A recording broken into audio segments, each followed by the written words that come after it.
ഒരുപാട് ഫാൻസ് ഉണ്ട്. Here we have Hanma with us, looking absolutely gorgeous. So Mahima, എന്താണ് സിനിമയെ കുറിച്ച് നമ്മളോട് പറയാനായിട്ടുള്ളത്? ഒരുപാട് സന്തോഷമുണ്ട്. ആദ്യം തന്നെ ഹലോ എവ്രി വൺ. ഞങ്ങൾക്ക് സുഖല്ലേ? ഞങ്ങൾക്ക് വേണ്ടി ഇത്രയും നേരം വെയിറ്റ് ചെയ്തതിന് ഒരുപാട് നന്ദി. എനിക്കിത് വളരെ സ്പെഷ്യലായ സിനിമയാണ്. കാരണം നിങ്ങളിപ്പോൾ ഇവിടെ കണ്ട പോലെ തന്നെ ഈ ട്രെയിലറിൽ കണ്ട പോലെ തന്നെ അതേ ഒരു വൈബോടുകൂടി ഞാൻ ചെയ്ത സിനിമയാണ്. ADJ ഇതിൻ്റെ സബ്ജക്റ്റ് ആദ്യം പറഞ്ഞു തന്നപ്പോൾ തന്നെ എനിക്ക് ഇത് ഞാൻ മിസ് ചെയ്ത് കഴിഞ്ഞാൽ വേറെ ആരെങ്കിലും കൊണ്ടുപോകുന്നതായിരുന്നു എൻ്റെ മൈൻഡിൽ.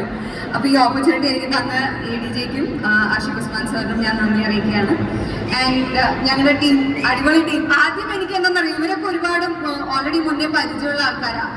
അപ്പോൾ ഞാനിതിൽ ആരുടെ കൂടെ ഒന്നും മുന്നേ വർക്ക് ചെയ്തിട്ടില്ല, സംഘൂൻ്റെ കൂടെ മാത്രമേ വർക്ക് ചെയ്തിട്ടുള്ളൂ. അപ്പോൾ എനിക്ക് ഭയങ്കര ടെൻഷനായിരുന്നു എങ്ങനെ ഇവരുമായിട്ട് സിങ്ക് ആവും എന്നുള്ളത്. ആദ്യത്തെ ഒരു 4 ദിവസം ഞാൻ കുറച്ചിങ്ങനെ സൈഡ് മാറിയിട്ടേ നിന്ന്, പക്ഷെ അതിനുശേഷം ഭയങ്കര കൂട്ടായി. പിന്നെ എൻ്റെ പേഴ്സണലി ഞാൻ ആരുമായിട്ടും അങ്ങനെ ഒരു റിലേഷൻഷിപ്പ് കീപ്പ് ചെയ്യുന്ന ആളല്ല. ഈ സിനിമയുടെ ഷൂട്ട് കഴിഞ്ഞതിന് ശേഷം ഞങ്ങൾക്ക് അടിപൊളി ചംസായി.